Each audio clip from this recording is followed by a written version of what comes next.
So today we're going to be taking a look at a scenario where American tariffs start a world war. Now that seems like a bizarre title, doesn't it? I did kind of chuckle up while I was writing it out, but I figured that with everything that's happening in the US between itself, its trade partners, and its allies, it could make for an interesting scenario. Now I will put my foot down right here and say that this is not a political video, so hopefully it doesn't get too crazy in the comments, remain respectful of course, but do note that this is simply just a fictional for fun scenario, not meant to reflect anything that is happening, hopefully. But if you guys do enjoy today's video, make sure to leave a like on it and subscribe to the channel if you're new. All the support is greatly appreciated as we're trying to get to 200,000 subscribers. And let's go ahead and jump straight into this video. So we are going to be starting down here, of course, with the United States, the imposer of tariffs. And no, I'm not going to go into detail about how tariffs work because I don't like how much hatred it causes and division. It's not fun. But let's say, for example, the US is they're doing all their tariff stuff. They put tariffs on Canada, they put tariffs on Mexico, they put tariffs on the European Union, and of course this is going to start a trade war. But we also have to talk about some of the rhetoric between the US and Canada. Of course, there's been a lot of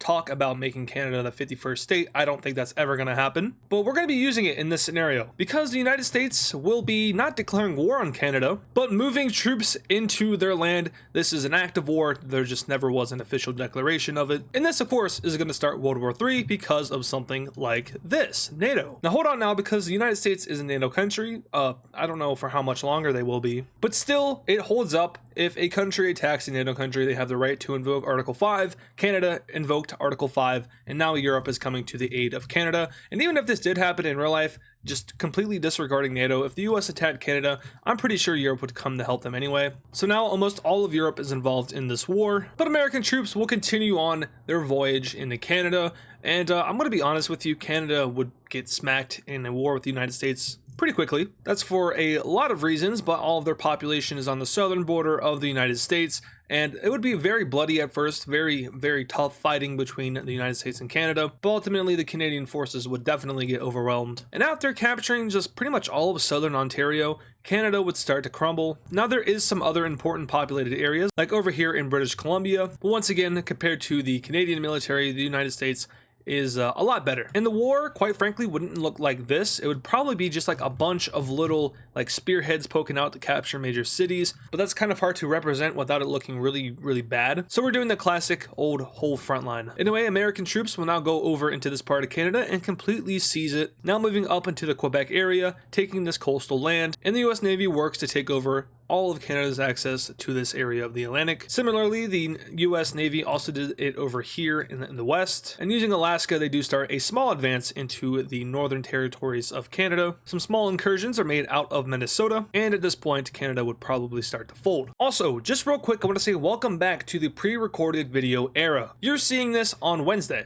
At least you should be, unless I died. But all videos from here on out will be pre-recorded up until the date of May 14th. That's when I get out of college for the summer. I've already made a video about this. Also, one last thing. Sorry, I keep extending this little segment, but I do want to clarify that I messed up last week when I had the Wixo video post on Wednesday and the Wednesday video post on Saturday. I don't know how I got that mixed up. I uploaded them both kind of at the same time, so that's probably how. But yeah, sorry there hasn't been Wixo in over a week. I know that's kind of hard sometimes, but one of those videos will come out on Saturday, so don't worry. Anyway, back to this video. We need to talk about how this is not the extent to which this war would be fought. American tariffs aren't just on Canada and the EU, they're also on countries like Mexico, and of course Mexico is going to join this war. A good way to ruin your relations with other countries is to impose tariffs on them and drain their economies while also draining your economy for a little bit. Mexico sees no issue in joining this, but the main issue is not Mexico, but it's over here with Russia and Ukraine. Now the current administration in the US has been pretty weird about Ukraine, but as we know, Russia is invading Ukraine right now. Russia started the war, so Ukraine is going to end up kind of getting involved in this big old mess between the US and Europe. I don't know if it's that Russia declared war on NATO, or if more simply the US just went to Russia and like, hey, you want to mess up Europe with us? Both of those are extremely likely. Anyway, with Russia now in this war, they're also going to go ahead and bring in Belarus. We can also go ahead and quickly color in what Russia is claiming in Ukraine in real life as of now. Honestly, I actually don't know what it looks like, but this is what it's been looking like for like the past 2 years. I know the Kursk offensive happened and then it got pushed back. back, so we don't even need to worry about that now. But Russia mobilizes its entire military to fight off NATO, and no, we will not be using nukes. But with this new mobilization, Ukraine starts to crumble, and NATO troops are now being forced to send over to the Eastern Front instead of just purely over to North America. And you know, you might not want to call this a world war, it really isn't. It's more so of like a North American regional war and then Europe versus Russia. But when we're talking like actualities, it's North America, Europe, and Asia in a war together. Actually, technically also Africa. So in all reality, it is kind of a world war, right? Countries like China could get involved in this, but the issue with China is that they're also facing US tariffs, or will be, which means that they would declare war on the US in this scenario, but then if they did that, they would be backstabbing Russia. So obviously China will not be joining, but a country that could be joining is North Korea. How interesting. The US's #1 enemy is all of a sudden on their side. This also makes it extremely difficult for countries like South Korea and Japan to get involved, because if they did, they'd be fighting against the US, and that would really hurt their economies, and Japan would be in trouble. We'll just say that. So they will both be refraining from joining, even though South Korea could use this time to jump North Korea. Anyway, let's check in on Canada. Alrighty. Back down south though, in the border between Mexico and the US, the Mexicans make a very small advancement into the southern tip of Texas. And for the first time in a very long time, America has foreign troops on its soil, and they're not friendly. However, it doesn't last very long. The US military will then pop out from key cities like Los Angeles, or I guess Southern California, to make sure that these cities don't get captured. They're very vital for the US's economy. And when you can't trade with your enemies anymore, which are also your allies, you are kind of in a pickle and have to go isolationist. You could probably trade with countries like India still, but I would imagine the world in total is probably condemning the US for starting this war against Canada. The Mexican front is going to go equally as bad for Mexico as it went for Canada. Now, the one advantage Mexico has is that their population is kind of centered more southern and not so much on the border of the US, so it makes it a little bit easier for them to last out. Baja California is captured and US troops snake down the coast. There's also a landing made over here in the Yucatan Peninsula, which just captures like the northern area of it. They don't really go any deeper into Mexico. Back up to Canada, the US has a sweeping campaign right through Quebec. Alberta declares its independence, and all in all, Canada is forced into surrendering. So with Canada out of the war, the US is going to kind of just roll right on through Mexico now, and then they'll start sending their troops over into Europe, but first they might make a pit stop in Greenland. Speaking of Europe, let's check in on them. Russian troops have smashed right on through the Baltics and have taken all three of these countries out pretty quickly. Finland is doing Finland stuff and invading into Karelia and Kola, but as for the Ukraine front, it still isn't going too great for Ukraine, as now Russians and Belarusians move into the northern area of the country and capture the capital city of Kyiv. At this point, we see some of Russia's other enemies join in, like Georgia, and that's it. So only one enemy. But this opens up another front for opportunity, but Georgia will most likely be focused on getting the Russians out of Abkhazia and South Ossetia. Up north, the Europeans will do a little bit of damage into Kaliningrad and Belarus, but their main focus at this point is just defending, because fighting the #1 and #2 most strong countries in the world is going to be a little bit challenging. So back down to Mexico. The US Navy will make a series of landings along the Mexican coast, and over the course of a few weeks, these landings will grow larger in size, and eventually they will all consolidate a front line, which will start to advance out and towards the Mexican capital, in which they move down into and capture. I think Mexico City is right here. I'm not too sure. This summer for the channel, I've said this so many times, is going to be a good one because I have a lot of changes coming to it. I have a lot of ideas to upgrade this map to make the videos more enjoyable, a bit more realistic. Why am I not implementing them right now?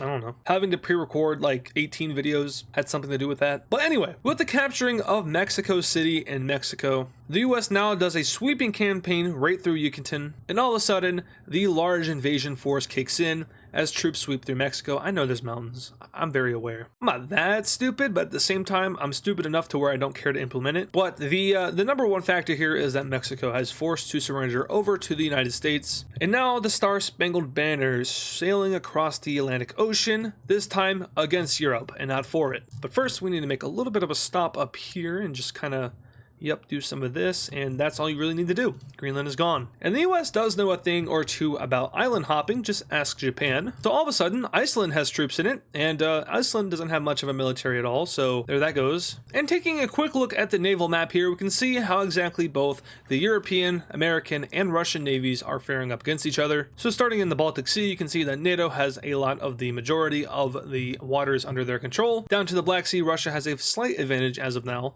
And then in the Atlantic front, front, it's not too much happening now, but too much will be happening soon, because look who's creeping right on down to Great Britain. First, they'll start off in these islands here, take them for themselves, and then finally the American Navy will start clashing up against the British Navy, and Europe is now kind of running out of time. I don't really know what they could do to win. At this point, it's probably best for them just to surrender, because once America takes out the UK, it's pretty much GG. So in the meantime, the Europeans will lose in Ukraine as the country kind of capitulates. However, big gains are made in both Lithuania, Belarus, and in Kaliningrad, as almost all of Lithuania is liberated, and a move up into Latvia is helpful as it beats back the Russian Navy in this area. Up in Finland, the good old days are coming to an end because Russia's pushing back. We see a slight counteroffensive in Ukraine. It doesn't do too much, but it liberates a few square miles of land, or square kilometers if you're not American. Over here on the Georgian front line, Georgia gets folded, and Turkey will now have to defend itself as Russian troops move into the top of their country. Luckily though, Russia isn't too interested in going into Turkey because there is still some,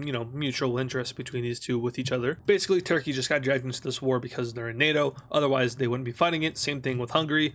We know how these two roll. Anyway, Russia's next offensive is down here in the southern bit of Ukraine. They move in a little bit, but not before pulling a Germany and moving right on through Moldova, which gives them an advantage, pushing right on into the core of Romania and right down towards their capital of Bucharest. They're stopped before they get there, however, the losses in Romania are already piling up. NATO will do a quick counteroffensive in Ukraine, which goes even deeper. However, unfortunately for them, the Russians are pushing back up in the Baltics. Turns out for NATO, it sucks not having US money, but when that US money is then going straight to Russia instead, yeah, that's really messed up. So you kind of understand now how screwed up this is for Europe, even more than it already is. Anyway, going from this front over to this one, let's check up on how the Royal Navy is doing against the US Navy. Alrighty. Now this is, in no offense to the Royal Navy, it is still a very, very powerful Navy. But the US Navy, I believe, now I don't want to spread false information or I guess misinformation, so fact check me on this, but I believe that the US Navy is 2 times stronger than the next strongest Navy. It's either that or it's the Air Force that is 2 times stronger than the next. I'm starting to think that it's the Air Force, but do look it up for yourselves. But the US makes a landing in northern Scotland, and then all of a sudden, actually I was going to have Scotland break away, but I don't think they would do that in this case, because they are kind of pro-EU, and then the EU is the one suffering from this. So never mind that, Scotland doesn't break away, but the US troops land there nonetheless, and they kind of just roll through the region. We also see the capturing of Northern Ireland, the Isle of Man, and as the US troops move more south, it starts to get harder and harder to advance as the British Army is trying their best to stop it. Now, it's not just the British Army, of course. It's also the army of France, Spain, Portugal, Italy, Germany, Belgium, Luxembourg, the Netherlands, maybe Denmark, probably not though, some of the Balkan countries. These guys, Norway, Sweden, they're protecting themselves. Eastern Europe is fighting Russia. So this isn't just the army of the UK, this is the army of Western Europe. And due to a few key logistical failures on the US part, we see that the Western Europeans are successful in pushing back the US all the way up into Scotland. And here we're going to have a stalemate break out as NATO/the EU tries to sue for peace. Back over on the Eastern Front though, that American money is indeed flowing in. And obviously it's flowing in from the Pacific over into Russia, because otherwise Russia wouldn't be able to get any equipment, but it lands over here, probably in Siberia, and then they cart it all the way over here. It would take a very long time to do, but it is plausible. And the US Lend-Lease is kicking in. Europe will make a small counteroffensive against the Russians in the center-ish area of Romania, but up north in Lithuania they lose. Russia regains Kaliningrad and all of Belarus, and now the front line expands even further into Eastern Europe. Down south, Turkey is able to kick the Russians out and make a small incursion up into Georgia. Up north, Finland is laughing because they're once again going out, and they now cut Russia all the way off from the rest of this peninsula. They take it and move their forces even more south into Karelia. Now, I know that Russia has tons of nuclear stockpiles in Karelia, and they would never let this area fall, but since we're not even concerning with nuclear bombs in this scenario, I think it's safe to say that we don't have to worry about Russia being too frantic to cover this area.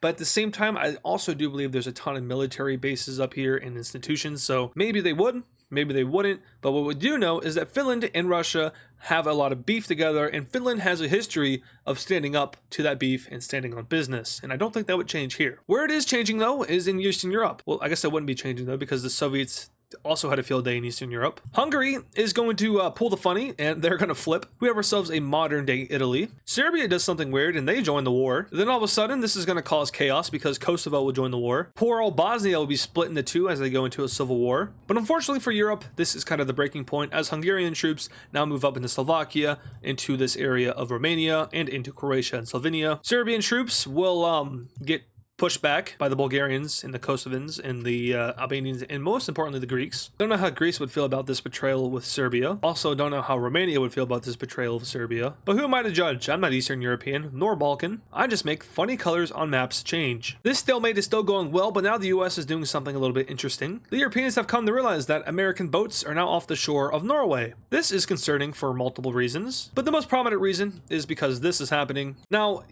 invading Norway right here, good luck. So the US will kind of like stick itself to the coastal areas, moving around and up towards Oslo, capturing the capital city of that country. But what they're really trying to do is get themselves some of that Norwegian oil. So special force teams move all in and around Norway and eventually capture the entirety of the country, meaning that Finland is going to have to start sending troops over to fight off the Americans. Over on the Eastern Front, the Europeans once again push back, now kicking the Russians almost completely out of Poland and almost taking back all of Slovakia. However, the Americans make a landing in southern Portugal, and this is an issue because they are pumping troops into this landing spot. The troop numbers in Scotland have been decreasing and the troop numbers in Norway have been decreasing because they're all coming down to here. This is how the US intends to end the war, as they capture Lisbon and then move out into the center of Spain in hopes of capturing the capital of Madrid, which they do. Catalonia sees this as a perfect opportunity to do their independence. This is against Spain. This is not against the all of NATO, so don't worry about like Catalonia getting jumped by France. And speaking of France, they've come to the realization that this war is cooked. There is no opportunity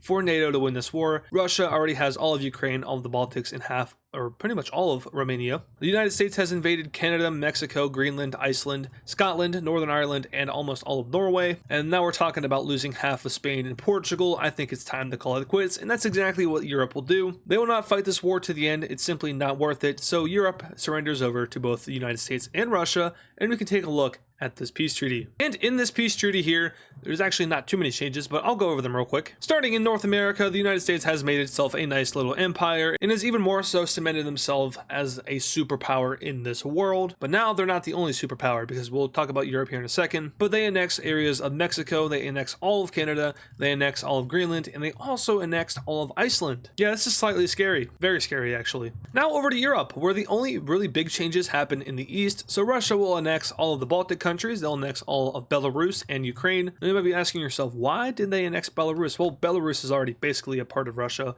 Learn geopolitics if you don't understand that. I didn't mean for that to sound mean. Down to Georgia, they are gone and annexed. And then we come over to like this thing. This is Hungary. Hungary wants to reform the Hungarian Empire. There's only one slight issue, and that is that they can't really do that to a full extent. I know the Ukraine land, that isn't right. It should look something like that going down. My bad. But they annex all of Slovakia. They annex a big chunk of Transylvania and Romania. And if they really wanted to reform their empire, they'd have to end up going to war with Serbia and then taking over all of Slovenia, Croatia, and the rest of Bosnia. Speaking of Serbia, they also get land. They annex Kosovo officially and then take land from Bosnia. I know that this is not what this would really look like. I am very aware that these borders are incorrect as for like the Serb population in Bosnia, so forgive me for that. But that will do it for today's scenario where American tariffs cause a world war. Such an interesting scenario name. This is probably like the most weird scenario I've ever done, but also maybe one of the more interesting ones. Anyway, that is going to do it for today's video, so I hope you guys did enjoy it. And if you did, make sure to leave a like on it and subscribe to the channel if you're new. All the support is greatly appreciated as we're trying to get to 200,000 subscribers. And I'll see you guys in the next video.